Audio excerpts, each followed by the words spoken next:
Ternyata, bukti 95% lebih aman itu tidak melalui metode ilmiah yang sesungguhnya ya, dan bahkan dari, tim yang, menyatakan itu less harmful atau 90%, 95% lebih aman itu, punya conflict of interest ya dengan pabrik rokok. Sepertinya di situ juga ada uang, uang transportasi yang lumayan kali ya. Boleh disebut nggak berapa?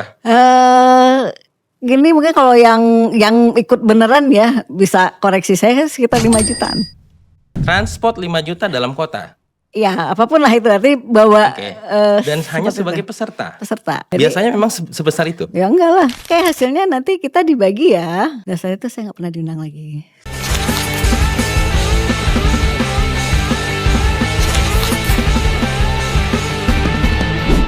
Halo Sobat Bijak, selamat datang di podcast Bajak Ruang Bijak. Ini adalah episode kedua dari podcast kita. Seperti yang pernah saya sampaikan di episode pertama bahwa podcast ini memang kita dedikasikan khusus untuk membahas isu-isu terkait dengan kebijakan kesehatan masyarakat di Indonesia. Nah, untuk episode kali ini kita akan membahas sesuatu yang mungkin sudah ramai dibicarakan di publik, yaitu terkait dengan rokok elektronik atau vape, tapi sebenarnya belum tentu bisa sepenuhnya dipahami. Ya. Banyak yang mengira vape itu lebih aman, gitu ya, lebih keren, lebih bisa ditoleransi dibanding rokok konvensional. Tapi apakah benar demikian? Atau jangan-jangan ini hanya permainan narasi dari industri? Nah, untuk membahas hal ini, kita akan ditemani oleh seorang dokter spesialis paru, Dr. Feni Fitriani. Selamat pagi, Dok. Pagi, Mas Bik. Apa kabar, Dok? Alhamdulillah, baik. Oke, terima kasih banyak, Dok, sudah berkenan hadir di Bajak Ruang Bijak. Sesuai dengan namanya, tadi Dr. Feni nanya sama saya kan, kenapa namanya Bajak Ruang Bijak? Jadi memang sengaja namanya itu.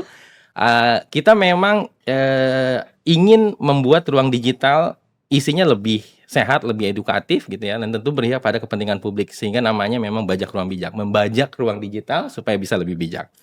Dok, sebelum kita bahas lebih serius mengenai rokok elektronik, Dok, ada beberapa pertanyaan yang mungkin perlu saya tanyakan. Tentunya pertama ya terkait dengan aktivitas Dr. Feni saat ini.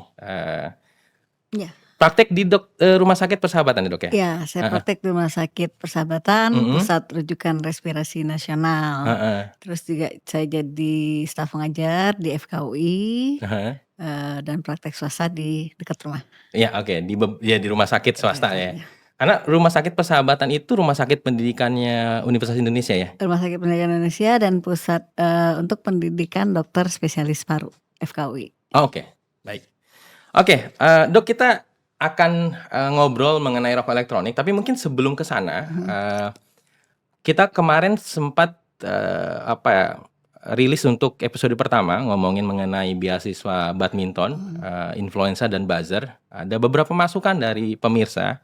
Kok jauh-jauh amat ngomonginnya beasiswa badminton? Ada apa ya? Apa yang salah dengan industri rokok katanya? Kan mereka mau bantu gitu kan. Mungkin dari perspektif seorang dokter bisa jelasin masalahnya apa sih produk tembakau ini, rokok ini? Ya, kalau kita lihat ya di bidang saya nih ya, dokter paru, kecenderungan pasien-pasien yang sekarang kita rawat di rumah sakit itu lebih banyak pasien dengan kanker paru daripada pasien dengan penyakit infeksi. Dan mungkin sebagian besar orang juga sudah tahu ya bahwa 80% atau lebih penderita kanker paru itu punya kebiasaan merokok. Nah, untuk jadi sakit tidak instan kan kanker paru itu, cuma terjadi secara perlahan tanpa orangnya sadar, seolah-olah merokok itu nikmat, tapi di ujungnya kan berakhir dengan fatal. Jadi memang karakteristik produk ini yang berbahaya sehingga promosi dalam bentuk apapun mestinya dihindari atau dilarang. Gitu ya. Jadi itulah kenapa teman-teman semua kita membahas mengenai beasiswa dari industri rokok pada episode pertama kemarin. Mudah-mudahan sedikit memperjelas ya, Dok ya. Saya sempat tanya AI.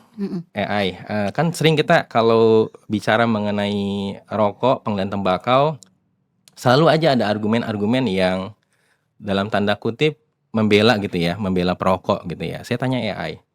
3 pertanyaan atau argumen yang sering disampaikan perokok ketika ingin membela perilaku merokoknya. Pertama adalah, mungkin nanti saya pengen tanya Dr. Feni jawabannya apa. Pertama, kakek saya merokok sampai tua dan tetap sehat. Oke. Jawabannya apa, Dok? Langsung dijawab. Ini sering banget nih soalnya. Ya betul. Sementara si paman yang tidak merokok malah sakit duluan. Iya. Oke, ada kelanjutannya. Ada kelanjutannya. Ya, kita tahu 80% tadi ya kan yang merokok itu dia kanker paru. Dan memang secara statistik ada 20% yang merokok nggak terjadi apa-apa. Tapi itu kan namanya anomali. Nah, seringkali kan anomali ini yang diangkat, yang minoritas ini diangkat seolah mewakili seluruhnya. Jadi padahal hanya kurang lebih 20% ya yang merokok itu nggak apa-apa. Tapi itu kan baru diketahui setelah berpuluh-puluh tahun. Orang nggak bisa daftar duluan saya ngerokok, saya mau daftar yang 20% nggak apa-apa. Itu kan nggak bisa. Konsekuensi bahaya rokoknya itu jauh lebih besar. Mungkin bukan hanya untuk paru ya, organ-organ yang lain terkena seluruhnya. Kita lihat yang banyak penyakit sebenarnya yang bisa dihindari kalau perilaku merokok itu tidak dilakukan. Mulai dari ya paru jelas, kanker paru, PPOK, mudah terjadi infeksi, asmanya bisa kambuh ya. Kemudian juga kalau organ lain, hipertensi, penyakit kardiovaskular, stroke, dan itu semua benar-benar menggerogoti kualitas hidup, bukan hanya buat penderitanya, tapi secara mungkin tidak terlihat keluarganya kan juga akan menderita. Oke, dengan kata lain sebenarnya bias kognitif ya? Ya. Bias kognitif ya, jadi dia menjustifikasi apa yang dia alami sama seperti apa yang dialami secara general. Artinya kalau itu benar, rumah sakit kosong dong. Nanti kita bahas soal itu ya dok ya, soal isi dari pasien-pasien di rumah sakit.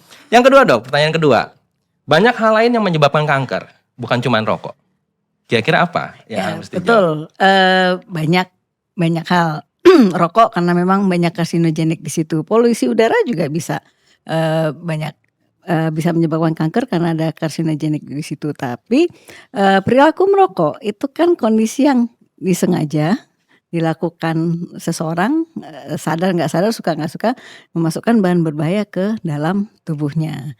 Nah, mungkin teman-teman bisa lihat ya banyak penyakit kanker yang memang berhubungan dengan kebiasaan merokok gitu. Kalau katakanlah polusi udara memang ada juga karsinogenik, tapi dari secara statistik penelitian kemungkinan ke arah situ itu lebih sedikit. Gitu. Artinya perilaku merokok itu sebenarnya perilaku yang bisa dicegah ya? Iya, bisa dicegah, bisa dipilih untuk tidak merokok. Kalau polusi itu kan kayak semua orang 90% orang di dunia ini mengalami itu. Gitu. Oke, baik, sangat jelas dok. Terima kasih banyak. Oke. Sekarang kita mungkin udah bicara mengenai rokok konvensional ya argumen-argumen dari perokok. Kita bahas inti dari apa yang ingin kita diskusikan yaitu rokok elektronik. Jadi yang sering kita lihat di media sekarang sebenarnya kan rokok elektronik ini makin populer. Bahkan remaja banyak yang menggunakan. Argumen yang selalu disampaikan adalah produk ini lebih aman dari rokok konvensional. Sebenarnya apa sih evidence atau bukti yang sebenarnya? Faktanya dok. Faktanya kalau kita cari-cari ya, mungkin teman-teman bisa cari, ternyata bukti 95% lebih aman itu tidak melalui metode ilmiah yang sesungguhnya ya, bukan dilakukan uji klinis sekian orang, dan bahkan dari tim yang menyatakan itu less harmful atau 90%, 95% lebih aman itu punya conflict of interest ya dengan pabrik rokok. Artinya declare bahwa itu aman itu kita harus hati-hati, harus benar-benar melihat itu benar apa enggak gitu. Karena metode penelitian untuk menyatakan itu tidak seperti yang lumrah dilakukan. Gitu. Bukan hasil uji laboratorium. Ya, bukan seperti kita uji coba obat, dilakukan ke tahap hewan coba, dilakukan kepada manusia, kemudian ke populasi. Kalau secara medis kan itu banyak tahap yang harus dilakukan untuk menyatakan suatu substansi itu aman digunakan oleh manusia. Oke, dan tadi di highlight sama Dr. Feni, salah satu penulisnya tim expert yang menilai itu punya konflik kepentingan atau punya hubungan dengan industri rokok elektronik. Oke. Nah, yang kedua dok, bukan cuma di situ biasanya lebih aman, tanpa asap. Tanpa asap ya. Iklannya banyak gitu. Iya. Tanpa asap, tanpa uap, tanpa bau, tanpa tar dan kalau uap mungkin iya dia bilang tanpa asap. Ini adalah uap bukan asap. Bukan asap ya. Nah, jadi ya ini misleading ya, Mas Big, seolah-olah yang berbahaya itu hanya asapnya, seolah-olah yang berbahaya itu hanya tarnya. Padahal, pada rokok elektronik atau rokok elektrik atau vape itu sama-sama mengandung bahan-bahan berbahaya yang ada pada rokok konvensional. Hanya jumlahnya memang lebih sedikit. Tapi tubuh kita kan tidak diciptakan untuk dimasuki oleh bahan berbahaya sesedikit apapun. Itu yang harus di-highlight. Artinya, ibaratnya nih, kalau ada segelas ini isinya baygon setengah gelas, pasti nggak mau Baygon minum kan? Racun kan? Iya. Nah, apakah mau minum kalau yang ini isinya cuma 10 tetes baygon? Pasti nggak mau minum juga. Jadi kalau buat saya ibaratnya seperti itu. Jadi, sementara kita punya pilihan loh minum air putih saja, kita punya pilihan loh tidak merokok. Jadi, tidaklah sesuai ya kalau dikatakan rokok elektronik lebih aman, lebih, kurang berbahaya daripada rokok konvensional padahal sebenarnya di dalamnya juga banyak bahan berbahaya meskipun dalam kadar sedikit, tapi tubuh kita itu tidak mentoleransi untuk dimasuki bahan-bahan berbahaya sesedikit apapun gitu. Salah satunya apa Dok, bahan berbahaya? Yang paling membuat adiksi kan nikotin Nikotin? ya, walaupun ada produk yang, tidak mengandung nikotin, kemudian ada formaldehid, ada aldehid, ada, perasa yang perasa itu kalau masuk saluran cerna aman, tapi kalau dihirup itu nggak aman. Nah itu juga yang, kadang membuat iritasi ya. Kemudian ada juga logam-logam berat, ada tobacco specific nitrosamin, itu semua juga bahan-bahan berbahaya gitu. Karsinogenik ya? Karsinogenik. Menyebabkan kanker. Oke. Sekarang menarik nih bicara mengenai nikotin. Mereka selalu sebut bahwa produk rokok elektronik tidak mengandung tar, maka aman. Dan nikotin katanya aman dikonsumsi. Apa benar nikotin aman dikonsumsi? Kalau satu sisi nikotin memang bisa memicu pikiran, memperbaiki mood ya, memancing pengeluaran dopamin yang karena itu hormon bahagia.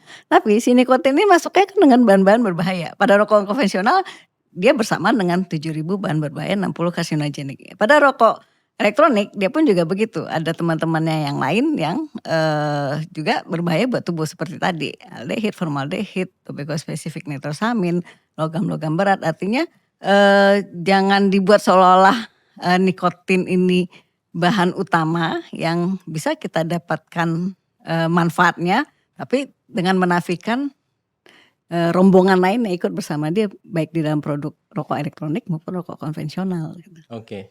Tapi nikotin sendiri sebenarnya kan bahaya untuk jantung ya? Iya, Pembuluh darah dan pembuluh sebagainya. darah efeknya. Dia kan kadang mungkin ada yang melihat nikotin itu sebenarnya baik, bisa memicu, pola pikir, kognitif meningkat, mood menjadi baik. Nah, memang itu yang dilakukan nikotin seolah-olah orang dengan merokok mendapatkan, dopamin semu ya, karena nikotin kan memicu dopamin. Dia seolah orang lagi ada masalah ngerokok dopaminnya keluar, itu jadi masalahnya seolah berkurang. Memang dopamin memacu kemampuan berpikir kognitif sehingga kalau orang lagi nggak ada ide, lagi kejar tayang, ngerokok dopaminnya keluar, seolah jadi lebih kreatif. Seolah-olah. Jadi lebih kreatif, seolah-olah oh ya dengan merokok ini saya mampu berpikir lebih cepat, lebih kreatif. Oke, tapi sekarang kan sebenarnya masalahnya ketika kita bicara vape atau rokok elektronik, ini banyak digunakan oleh anak-anak remaja. Apa sih dampak konsumsi nikotin pada otak remaja? Nah, kalau dari psikiatri kan itu ikut merusak prefrontal cortex ya, yang dimana itu yang buat menilai baik buruk ya. Oke, judgement ya. Judgement-nya. Sehingga kalau itu sudah terganggu, ya generasi muda yang harusnya kita isi mana baik mana buruk. Nah itu mereka udah gak bisa membedakan lagi baik buruk, ya akhirnya ke depannya apapun bisa terjadi. Dan pada rokok elektronik ini disinyalir kan karena dia mengandung nikotin itu adiktif. Jadi mungkin suatu saat anak yang tadi coba-coba ini merasa nikotin yang gak cukup lagi, beralih ke mencari yang lebih banyak nikotinnya. Bisa dengan penggunaan vape-nya lebih sering, lebih banyak, atau beralih ke rokok konvensional atau dual user. Oke, jadi gateway ya justru ya. Gateway. Jadi Dan gateway. mungkin banyak berita juga ya dengan produk rokok elektronik yang lain yang bisa dimasukin macem-macem. Iya banyak kasus ya. Narkoba. Kemarin kan Kemarin lagi ya, rame ya. rame ya yang artis ya. Dan itu kan sebenarnya fenomena udah lama. Sudah lama. Sudah lama. Ya. Kita pernah dengar istilah tembakau gorila dan sebagainya. Ya, ya dok. Tapi ini menarik. Kita bicara mengenai remaja dan generasi masa depan kita ya. Sementara sebenarnya pemerintah kan punya target kita jadi Indonesia Emas 2045 ya. Dan ini pastinya mengandalkan generasi-generasi muda kita sekarang. Kalau mereka teradiksi nikotin, perkembangan otaknya terhambat, apa yang terjadi? Ya. Akan sulit ya kayaknya. Sulit ya kita untuk bersaing ya. Nanti kita akan ngobrol soal generasi emas 2045 belakangan ya dok. Ya. Cuman saya ingin menampilkan ada satu testimoni kami dapat di YouTube ya dok ya. Testimoni dari pasien paru ya akibat penggunaan rokok elektronik. Ya, judulnya rokok elektronik bikin paru saya bocor. Divonis dokter pneumotoraks. Pneumotoraks ya.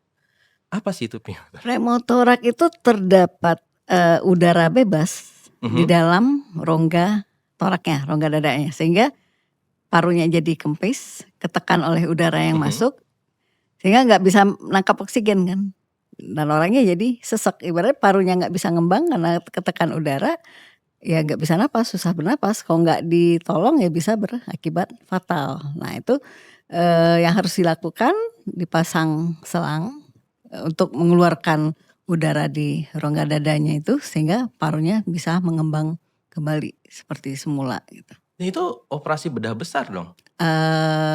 Minor sih. Minor ya? Sampai pasang selang ya? Pasang selang. Ya, mungkin Sobat Bijak mesti lihat juga ya video testimoni ini karena menarik. Dia bilang bahwa dia dulu perokok, termakan promosi rokok elektronik lebih aman. Akhirnya dia pindah ke rokok elektronik. Tapi ternyata setelah 5 tahun kalau nggak salah, 4 tahun 5 tahun dia pakai rokok elektronik, divonis dokter pneumotoraks ya. Jadi ada gelembung dalam paru-parunya. Terus jadi parunya kempes. Ya. Ini kan sebenarnya fenomena yang tinggal tunggu waktu aja ya. Kalau katakanlah kita dengar rokok elektronik itu populer 2015-an ya dok ya. Berarti kan udah 10 tahun. Berarti kasus itu pelan-pelan udah mulai muncul ya di rumah sakit ya? Bisa jadi. Bisa jadi. Cuma sejauh mana sih sebenarnya surveillance kita soal kasus-kasus akibat rokok elektronik ini? Kalau yang ekstrim kan ya waktu Evali ya. Iya di US ya, di Amerika ya. Evali. Di Indonesia ke teman-teman ada 1-2 kasus juga yang melaporkan, pertanyaannya kok ada anak muda pakai rokok elektronik terus harus saya rawat di ICU gitu. Nah mungkin hanya saja itu tidak dilaporkan secara ilmiah, tapi dari teman-teman dokter paru ada yang melaporkan seperti itu. Nah gejalanya mungkin mirip Evali ya, dan yang pneumotoraks ini juga terjadi beberapa. Ya akhirnya kan nggak nyaman ya, harus pasang selang, rawat rumah sakit, nunggu paru ngembang, dan pasti itu menimbulkan ketakutan tersendiri ya buat dewasa muda yang harus sehat, nggak sakit, nggak ngapa-ngapain. Nah yang sering kali juga berurusan dengan iritasi di saluran napas, jadi batuk-batuk yang lama, nggak kunjung sembuh, kita cek kemungkinan TB apa enggak, ternyata TB-nya negatif, pas ditanya ngerokok elektronik iya, jadi artinya iritasi ke saluran napasnya yang mungkin dianggap sepele ya sama generasi muda. Ternyata itu mengganggu ya, kan harusnya orang muda itu kan produktif, nggak sakit, nggak harus berurusan dengan dokter ya.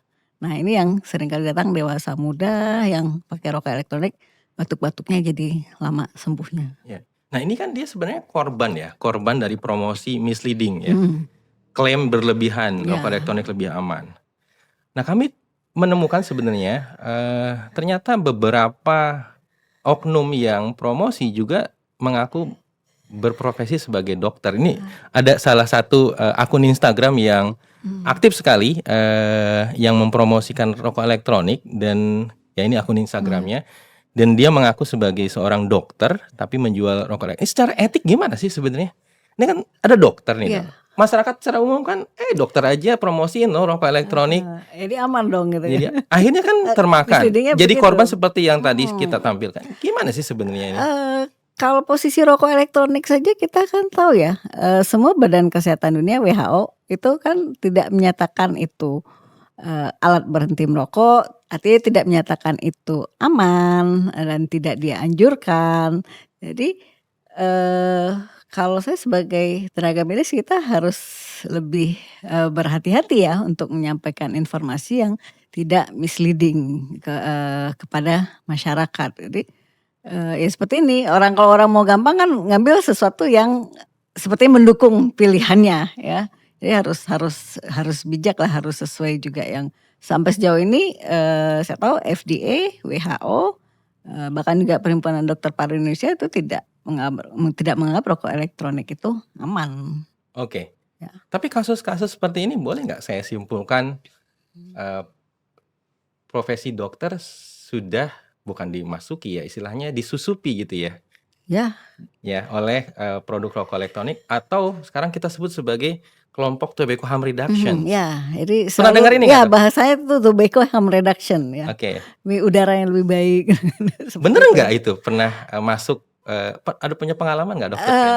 Saya mungkin pernah diundang secara email ya, tapi, saya abaikan. Tapi pengalaman dari cerita-cerita dari beberapa rekan saya yang lebih senior, mereka memang, diundang, ke suatu pertemuan dengan tobacco harm reduction dan, sepertinya di situ juga ada uang, uang transportasi yang lumayan kali ya. Boleh disebut nggak berapa? Gini mungkin kalau yang ikut beneran ya bisa koreksi saya sekitar 5 jutaan. Transport 5 juta dalam kota? Iya, apapun lah itu, artinya bawa, Oke. Dan hanya sebagai peserta? Peserta. Oke. Jadi Biasanya memang sebesar itu? Ya enggak lah. Kita kalau ilmiah kan diundang, kita dengar, berterima kasih dengan ilmunya, terus ya oke gitu. Oke. Kalau, dokter diundang untuk, produk obat, ada nggak hal-hal semacam itu, dikasih honor dan sebagainya? Enggak, mungkin ya sebagai narasumber, tapi kan ya jelas ya narasumbernya, tapi kalau peserta enggak. Berarti ini dalam tanda kutip sangat menggiurkan sekali ya? Iyalah, hari bagi gini. profesi dokter. Jadi harus hati-hati teman-teman, diundang-undang terus ada, harm reduction-nya dan ada oleh-oleh lainnya yang menurut kita tidak biasa, jadi harus hati-hati, berpikir kritis ya.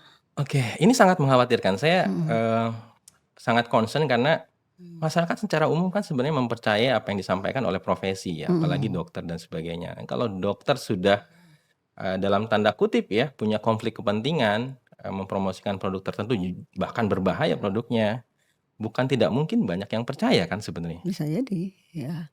Ya, oke. Kalau misalnya ini kan baru, terjadi juga nih Dok ya, kelompok tobacco harm reduction. Saya beberapa sering lihat, berita ya, bahkan sudah masuk salah satu kampus, negeri di Bandung ya. Saya sebut aja lah Universitas Padjadjaran ya. Ya, ada beberapa, mungkin juga Dokter Feni kenal ya, Pernah ketemu. Pernah ketemu? Pernah ketemu. Pernah diajak?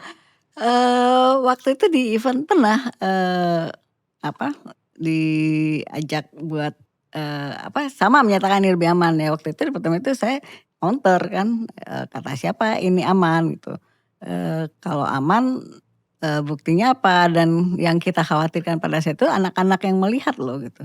Karena, pada waktu itu dikatakan kan pemerintah, belum ada aksi yang nyata buat membantu orang berhenti merokok. Justifikasinya itu? Ya. Nah, ya kalau, ya berhenti merokok, tapi kenapa diiklankan? Oh kita lihat malah anak-anak yang lebih banyak menggunakan. Nanti saya terus terang menyatakan waktu itu, saya nggak setuju lah ya dengan pernyataan ini. Buktinya, tidak aman, bahaya kesehatannya jelas, dan anak-anak nih yang penggunanya yang, akan jadi kayak bahaya bola salju ya kan. Mereka mencoba, menjadi adiksi, belum lagi pintu masuk narkobanya itu kan taruhannya sangat besar. Dan saya nggak pernah diundang lagi. Setelah itu nggak bisa di-ban ya istilahnya? Kira-kira. Sangat disayangkan ya, universitas besar, bahkan kalau nggak salah mereka sudah punya kerjasama resmi dengan salah satu institusi dari luar negeri, dari Italia, namanya COHAR kalau nggak salah, Center of Harm Reduction gitu-gitu ya. Dan COHAR ini memang dapat uang dari Philip Morris belasan juta dolar selama 5 tahun terakhir. Saya nggak tahu Unpad dapat berapa. Ini mungkin kalau teman-teman punya informasi silahkan isi di kolom komentar. Tapi ini sangat meresahkan. Ini sebagai dosen dan tenaga pendidik, gimana sih tuh melihat ini? Saya sampaikan ke mahasiswa ya, hati-hati kalau diajak penelitian yang, sepertinya menggiurkan ya, karena kan buat kita penelitian biasa nih kan itu harus cari hibah, dan pemeriksaan-pemeriksaan yang memang, biayanya cukup lumayan ya kalau berasal dari kantong sendiri. Jadi hati-hati kalau diajak meneliti yang sepertinya semua ditanggung, tapi nanti, hasil-hasil kita itu bisa di-misleading, dibelokkan seolah-olah itu aman gitu. Jadi ya taruhannya diri sendiri dan profesi. Jadi hati-hati melihat Integritas ya? Ya, melihat tawaran, melihat, sumber dana seperti apa. Karena, pernah juga Mas Bik, kami meneliti rokok elektronik ya, itu nggak jadi dilakukan di Jakarta. Karena waktu kita lakukan di Jakarta itu yang asosiasinya itu sudah, Boleh disebut nggak asosiasinya? Asosiasi pengguna vape ya. Oh oke, jadi waktu itu ke situ udah, deal-an, "Oke hasilnya nanti kita dibagi ya." Hasilnya Di-sharing, oh oke di-share, oke. di-share ke kita. Nah kita kan loh, kan, kita udah khawatir ya, was-was jangan-jangan nanti ada, pembelokan hasil yang, tidak fair ya. Kemudian, ada juga boleh dicarikan sampelnya, tapi kita harus bayar. Nah akhirnya peneliti itu tetap dilakukan tapi tidak di Jakarta, di kota lain yang orangnya memang masih murni nggak ada konflik of interest, dan penggunanya ya nyaman-nyaman aja kita tanya, kita periksa. Hasilnya apa Dok? Hasilnya pada pengguna rokok elektronik 70% itu kecanduan. Oke, karena nikotin? Karena nikotin.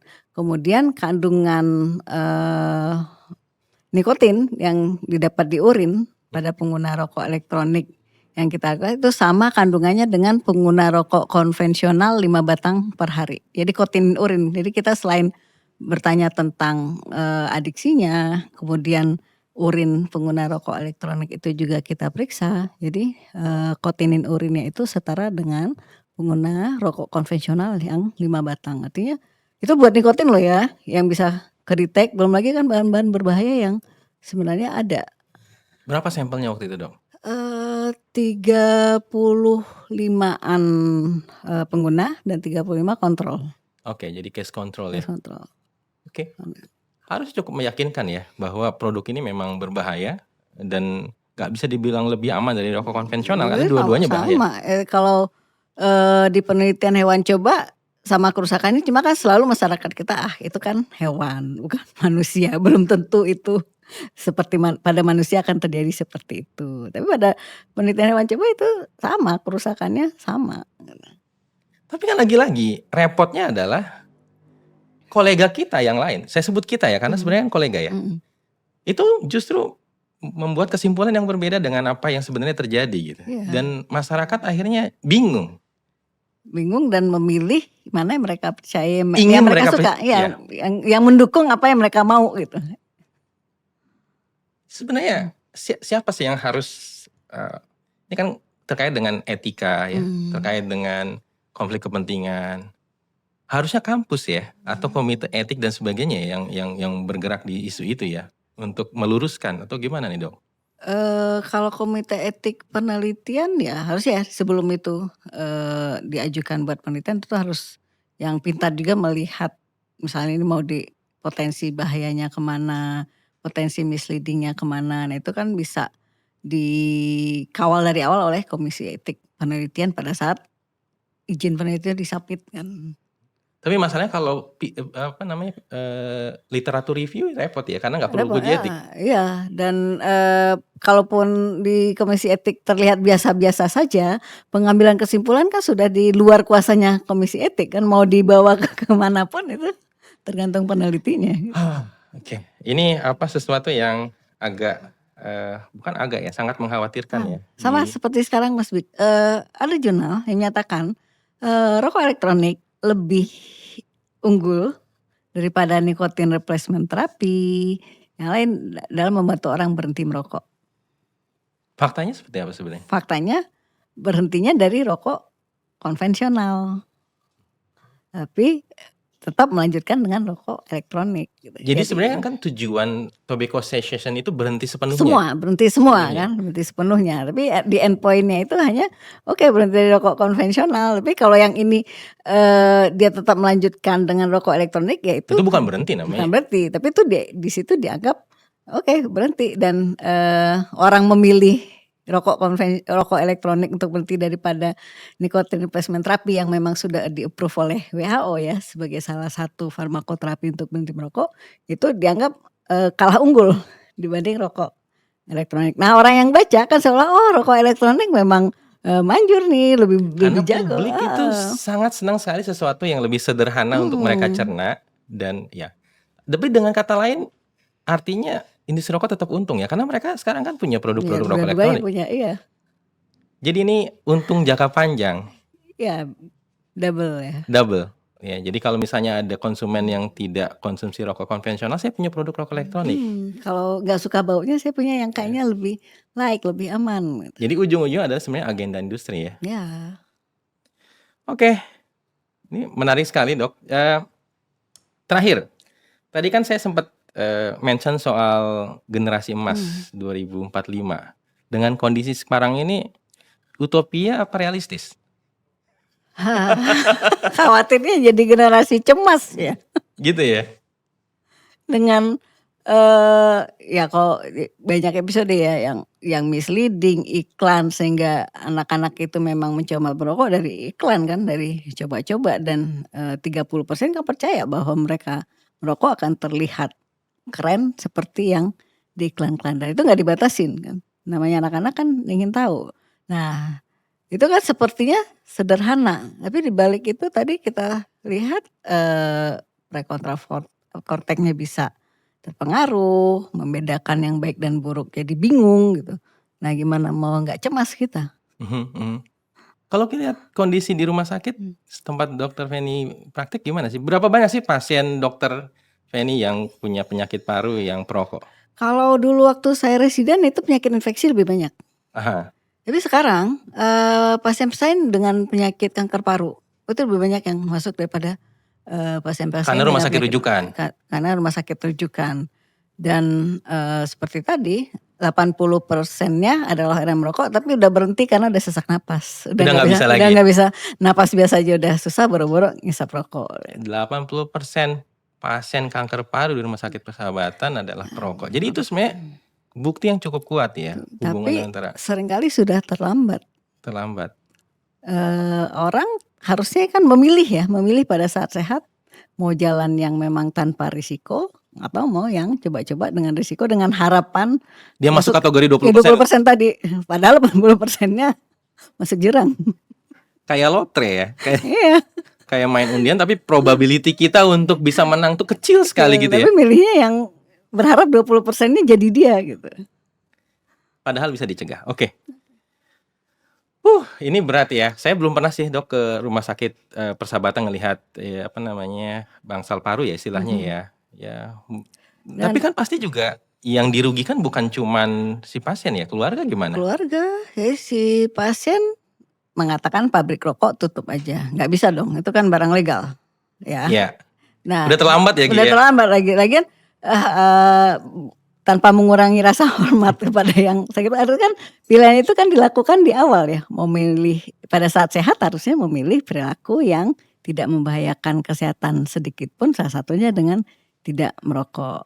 Nah, kalau sudah sakit, artinya kan si pasien ini kan nggak bisa sendiri ke rumah sakit, baik dia kontrol ke poliklinik maupun saat dirawat, harus ada keluarga yang menunggui. Dan menunggu itu kan akan kehilangan produktivitas, mungkin dia harus izin bekerja, tidak bekerja, atau kehilangan pekerjaan karena harus menunggui. Dan belum lagi kalau seringkali kan laki-laki ya yang kanker paru ini banyak kan perokok kan laki-laki dan dia jadi penghasil ekonomi keluarga, tulang punggung keluarga saat sakit atau meninggal, itu efeknya kan harus diukur ya.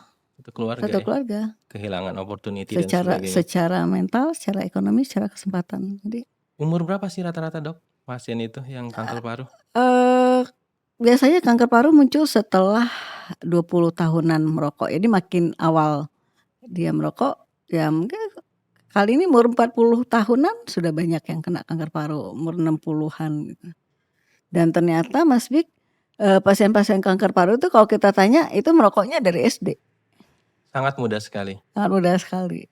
Jadi nggak heran kalau di saat di bawah 40 tahun kena kanker paru, baru belum sampai 50 tahun kena kanker paru. Sangat muda ya. Usia-usia sangat muda. Saya sampai tercengang 40 tahun ya.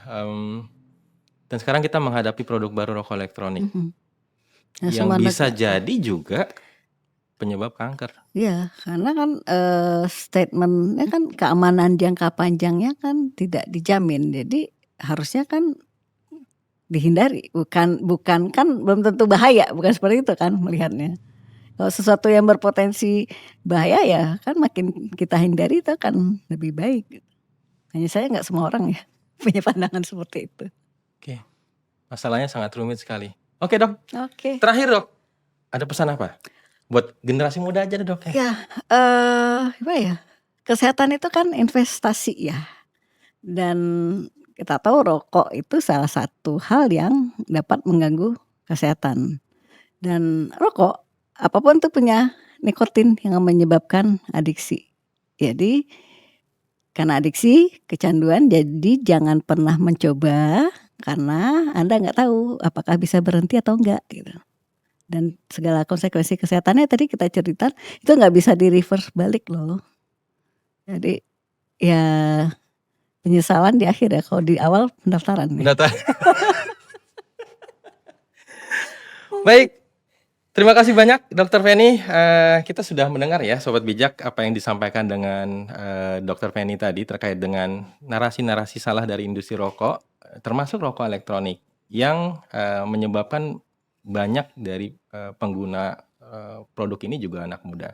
Jadi kamu bisa pilih tadi ya, diam membiarkan industri mengatur masa depan kita, ya mereka menguasai narasi-narasi yang menguntungkan mereka, atau ya bersuara, ungkapkan faktanya dan menuntut aturan yang lebih ketat. Karena bicara mengenai produk tembakau tanpa aturan rasanya sulit untuk mengendalikan.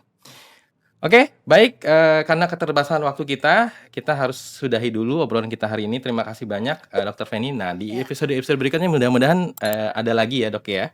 Dan kalau teman-teman punya pertanyaan, komentar, atau saran terkait dengan topik yang harus kita bahas, silahkan tulis di kolom komentar atau bisa WhatsApp di nomor yang tersedia di websitenya rookie.org.